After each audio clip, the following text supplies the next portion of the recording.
नमस्ते एवरीवन, कैसे हैं सब। Welcome back to my channel. शक्ल पे मत जाइए मेरे, मैं अभी सो कर के उठी हूँ। तो आज के रिव्यू की स्टार्ट करते हैं। बहुत धमाकेदार चल रहा है सीन। तो सारा जो शो है वो घूम रहा है हमारे अभिषेक जी पे फ़िलहाल और ईशा जी पे। तो फाइनली भाई पता तो ये चल गया है हमें कि ईशा का बाहर बॉयफ्रेंड है। तो हमारे जो बिग बॉस उन्होंने धमाकेदार ट्विस्ट दिया है भाई। ऐसा कैसे हो गया कि बिग बॉस की नज़र से कोई चीज़ चुप जाए।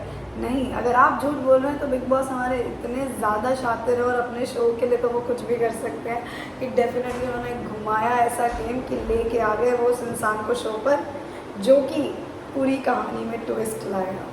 तो बिग बॉस ने प्ले करा एक क्यूट सा वीडियो जिसके अंदर की मैडम रोने लग गई वो देख करके। पहले तो अभिषेक जी बहुत रो रहे थे, उसका रोना बनता है, वो कहीं ना कहीं उस लड़की से मूव ऑन नहीं कर पा रहा है तो वो ऐसा रोया। उसके बाद धीरे धीरे ईशा को भी रोना आ गया, दोनों एक दूसरे को चुप ही करा रहे थे। और सडनली वो जो ऐसे उनकी पिक्चर लगी हुई थी ना पीवी थिएटर में, वो पिक्चर हट के किसी और लड़के के साथ पिक्चर आई ईशा की। तो ऐसे सडन सारे घर वाले वो जैसे ही बोला गया ना कि भाई वो आ रहा है कोई तो अब एक नया किरदार स्टोरी में, सब के सब शॉक। और उन्होंने ट्रेलर ऐसा काटा था, नेक्स्ट प्रोमो ऐसा काटा था कि हम लोग भी सारे शॉक कि यार ये क्या चल रहा है। तो ना तगड़ी गेम खेल रहा है ना big boss. But I think कहीं ना इसमें एक अच्छी चीज़ हो रही है कि अभिषेक को क्लैरिटी मिल रही है और वो बंदा आगे बढ़ेगा। और दूसरी चीज़ ये कि दोनों ही जो भी दोनों लड़के हैं उन दोनों को क्लैरिटी मिलनी चाहिए, राइट। तो वो बंदा अंदर आ गया। अभी कहाँ तक स्क्रिप्टेड है कहाँ तक नहीं, कुछ लोग कह रहे हैं स्क्रिप्टेड है, कुछ लोग कह रहे हैं नहीं स्क्रिप्टेड नहीं है। अब वो तो भगवान ही जाने की सच क्या है। बट एक चीज़ जो कि है कि वो मज़ा आ रहा है ऑडियंस को देखने में, ठीक है। कुछ ऑडियंस इसके सपोर्ट में भी नहीं रहती है, बट कुछ ऑडियंस ऐसी है जिसको देखने में मज़ा एक्चुअली आ रहा है। बट हम तो यही कहेंगे कि यार ईशा जी क्या कर रही हैं, ईशा जी का समझ नहीं आ रहा। क्योंकि वो छोटा सा चंक था ये वाला पार्ट और फिर नेक्स्ट डे फिर सडनली हमारे गेम में चेंज पूरा। जो हम कल का एपिसोड की बात करें तो पहले तो ईशा जी एक्सेप्ट नहीं कर रही थी कि भाई ये मेरा बॉयफ्रेंड है। वो बंदा आके एक तो मुझे समझ नहीं है, वो भले ही सच बोल रहा था जो हमें स्क्रीन पे लगा कि ये सच तो बोल रहा है शायद, लेकिन मतलब झूठी एक्टिंग बहुत ज़्यादा कर रहा है। इतनी एक्टिंग क्यों कर रहा है? नॉर्मली भी अपना सच तो आराम से भी बोल सकता है। पॉइंट तेरे जो सच के जो जितने भी तेरे पॉइंट्स हैं ना वो प्रूव हो जाएंगे।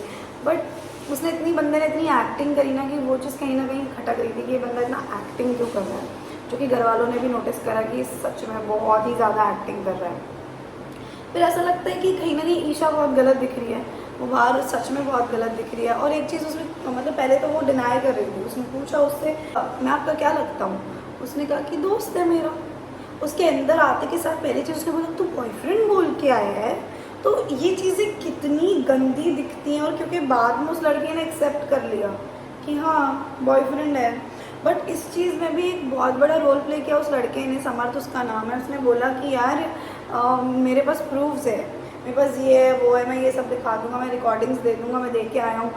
कहीं ना कहीं वो बंदी डर गई। अगर उसको ये डर नहीं होता ना, जब ये नहीं बोलता कि मैं प्रूफ्स दे के आया हूँ ये वो, तो शायद वो नहीं एक्सेप्ट करती। मे बी उसने गेम के लिए किया या इसलिए किया कि वो ओपनली अपना रिलेशन एक्सेप्ट नहीं करना चाहती इंडियन टेलीविज़न पे, जो कि ठीक है उसका पर्सनल डिसीजन हो सकता है। बट क्या होता है ना कि जब आप बिग बॉस में आए हो ना तो कुछ आपका पर्सनल रह नहीं जाता। क्योंकि बिग बॉस वाले ना पूरी तरीके से यही देखते हैं यार, और वो पूरी श्योरिटी के साथ आपको लाते हैं आपके बैकग्राउंड में क्या तो कंट्रोवर्सीज हुई हैं, क्या चल रही हैं। क्योंकि उनको अपने शो के लिए मसाला चाहिए होता है। तो हमने हमेशा देखा है कि कोई ना कोई ऐसी ही चीज़ उठ के आती है, कोई ना कोई ऐसी पर्सनैलिटी उठ के आती है शो में जिसका कुछ ना कुछ कहीं ना कहीं किसी से रिलेशन है, कुछ गड़बड़ है। और फिर वो कहीं ना कहीं उस चीज़ों को उठाते हैं, उन मुद्दों को उठाते हैं, उन लोगों को घर के अंदर ले आते हैं। तो ये हम हमेशा से देखते आए हैं, कुछ नई बात इसमें है नहीं।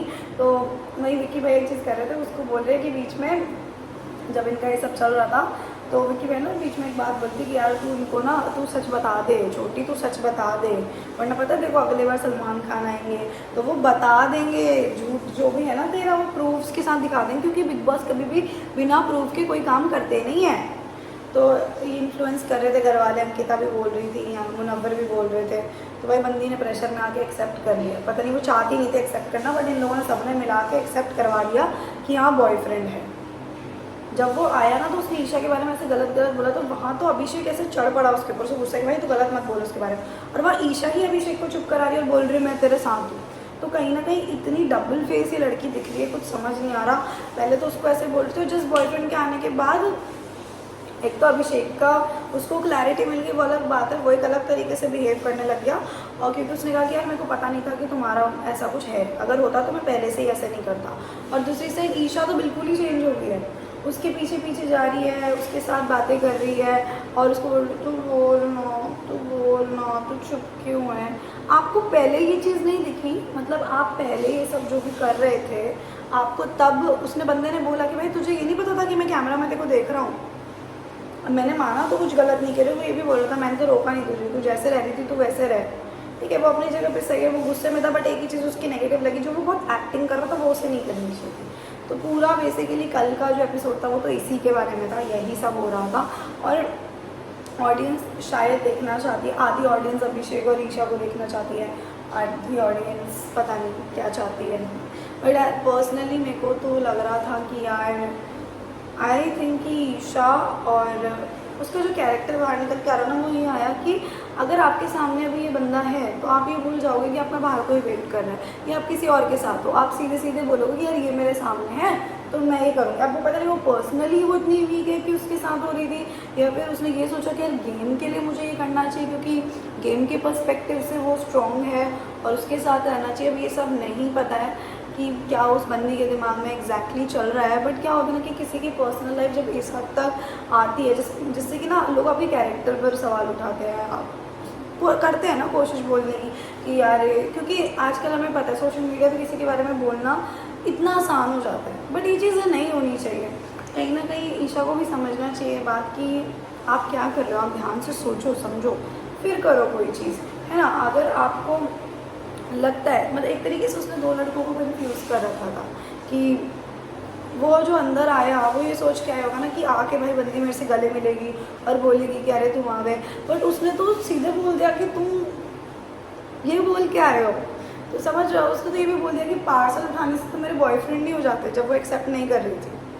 वो तो सब घर वालों ने उसको डराया, उसके बाद वो बंदी मजबूरी में एक्सेप्ट कर रही है कि yes he is my current boyfriend, नहीं तो वो करने वाली नहीं थी, उसकी शक्ल पे दिख रहा था। और अभिषेक देखो यही पता होता है कि उस इंसान ने उस इंसान के साथ टाइम स्पेंड करा हुआ है। उसने बोला कि मैंने ईशा की शक्ल देखी, वो बोल रही थी झूठ बोल रही थी, उसने बोल दिया कि झूठ बोल रही है, उसके एक्सेप्ट करने से पहले उसने बोल दिया कि ये झूठ बोल रही है, लड़का सच बोल रहा है। तो कहीं ना कहीं इतनी सारी बातें हो रही हैं, तो वो लड़का झूठ क्यों बोलेगा, वो भी नेशनल टेलीविजन पे आकर के कि नहीं मेरा, मैं तो, वो तो बोल रहा था कि मैं तो पागल हूँ, मैं ऐसी हर लड़की को जो मुझे पसंद आ जाती है मैं बोल देता हूँ उसको कि हाँ मेरी गर्लफ्रेंड है। ऐसा नहीं होता, बिना आग के धुआं नहीं होता, कंफर्म है। बहुत ही स्मार्टली प्ले करते हैं यार कुछ लोग, लाइफ रियल लाइफ में भी और रियल लाइफ में भी, बट पता नहीं क्या है क्या नहीं। अभिषेक फुसफुसा के बोल रहा था तो उसने गलत बोला कुछ चीज़ें, और उसने बोली विक्की भैया को कि यार मेरे से पहले भी उस सेट पर एक और इंसान था जिसके साथ मैडम का कुछ था, उसके बाद मैं आया और फिर मेरे बाद ये आया। अब मुझे तो इस लड़के के लिए बुरा लग रहा है कि इसके साथ भी बुरा होगा कि इसके बाद कोई और, ऐसा उसका बोलने का मतलब था। तो या तो आप अगर इतना प्यार कर रहे हो तो आप एक ही दिन के अंदर इतने नहीं बदल सकते ना। तो कहीं ना कहीं मुझे ये भी लगा कि शायद अभिषेक भी ईशा का एक तरीके से यूज़ करता हुआ दिख रहा है अभी, जिस तरीके से वो बात कर रहा है, ऐसा लगा कि प्रॉपर कहीं ना कहीं उसकी फीलिंग्स हैं डेफिनेटली, बट कहीं ना कहीं वो अच्छा भी लग रहा है और वो बुरा भी लग रहा है। कुछ कुछ चीज़ों में उसका पॉजिटिव जा रहा है और कुछ कुछ चीज़ों में उसका नेगेटिव जा रहा है। जैसे उसने फुसफुसा के ये चीज़ें जो बोली हैं वो गलत साउंड कर रही थी काफ़ी, ऐसे टीवी पे जब हम देख रहे थे तो काफ़ी गलत लग रहा था कि यार ये बंदा ऐसे क्यों बोल रहा है। क्योंकि भले ही आपने ही बोला ना चिल्ला चिल्ला के कि कोई कुछ भी बोले बट आपसे उसको फ़र्क पड़ता है, तो फिर आप ये मत बोलो ना उसके बारे में, आपको जिससे फ़र्क पड़ता है उसके बारे में गलत नहीं बोल सकते, भले वो इंसान खूब गलत हो। और ऐसा होता भी है, हम लोग यार सारे कोई दूध की दुल्हन होते हैं, सब ने किसी किसी वे में कहीं ना कहीं गलतियाँ करी होती हैं, बट जो हमारे लोग होते हैं है ना, उन लोगों को समझना चाहिए। अब वो क्या है ना, वो एक्टिंग लग रहा है उसका कि एक बेड पे ना सोना, बाहर जाके सोना। अब समर्थ भाई कह रहा है कि तुम लोग पहले जैसे रहते थे मेरे आने से चेंज मत करो भाई, वैसे ही रहो, क्योंकि ईशा को ऑप्शन दिया गया कि वो कहाँ रहेगा। उसने बोल दिया कि नहीं अभिषेक की जगह वो नहीं आएगा, अभिषेक ही रहेगा मेरे साथ दिल वाले कमरे में। तो जब मैडम ने इतना बड़ा लिया है डिसीजन तो उस पर कायम रहो, समर्थ वही कह रहा था। अब वो बंदा ना जो अभिषेक है वो डेफिनेटली इस बार में फुटेज ले रहा है, वो बाहर सो रहा है। जब अंकिता आई, अंकिता ने सोल्यूशन दिया कि यार विक्की और अभिषेक तुम एक बेड पे सो जाओ और ईशा और मैं एक बेड पे सो जाते हैं, तो ये आई थिंक ये परफेक्ट सोल्यूशन था, ये लोग कर सकते थे ऐसा, बट नहीं, सबको अपने टाइप की फुटेज चाहिए, लाइमलाइट चाहिए, जैसे कि हमारे अनुराग भैया बोलते रहते मुझे नहीं मिलती, तो इनको भी चाहिए ना अपनी। तो उन्होंने क्या किया कि वो जा कर के हॉल एरिया में सो रहा है। तो ये बस मुझे खटका कि यार अभिषेक तू चीज़ें कर रहा है, तो वो फुसफुस आने वाली जो तूने ईशा के बारे में चीज़ें बोली वो नहीं बोलनी चाहिए थी तुझे एटलीस्ट, क्योंकि तू कहता है कि तू उससे प्यार करता है। और दूसरा ये जो उसने ड्रामा किया बीच में सो करके, तो वो भी अच्छा नहीं था। और समर्थ तो भैया पूरा ही इतना एक्टिंग कर रहा है जिसकी कोई सीमा ही नहीं है, बहुत एक्टिंग कर रहा है।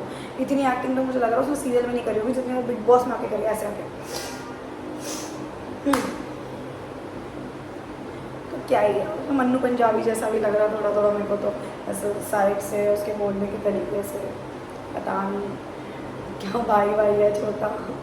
नहीं भाई तो नहीं है, बट ठीक है, उसकी जैसा थोड़ा थोड़ा झलक आ रही थी मुझे उसकी। अरे घर वाले अलग मज़े ले रहे थे, मतलब पहले तो संभाल रहे थे, बट सब ना उसके बाद में जब चीज़ें नॉर्मल हो गई थोड़ी देर के बाद में सब लोग किचन एरिया में वो लोग मज़े ले रहे थे कि ये एक्टिंग कर रहा है और वो ऐसे बोल रहा था, ये ऐसे बोल रहा, तो सब के सब लगे पड़े पहले। तो बेसिकली यार यही चल रहा था इस वीकेंड के बारे में, जो मेन मुद्दा था जिसके पीछे पूरा घर ऐसे पागल सा हो गया सब देख के कि क्या चल रहा है। सब लोग ऐसे हैरान परेशान से कि ये क्या हो गया, क्या कर दिया बिग बॉस ने। अब देखते हैं आने वाले एपिसोड्स में क्या होता है, कैसे चलता है इन लोगों का रिलेशन, कितना चेंज होता है, कितना सिमिलर रहता है, कितना सेम रहता है। तो मैं आपसे मिलूंगी नेक्स्ट रिव्यू के साथ, तब तक के लिए do like, comment, share and subscribe to my channel. Bye bye.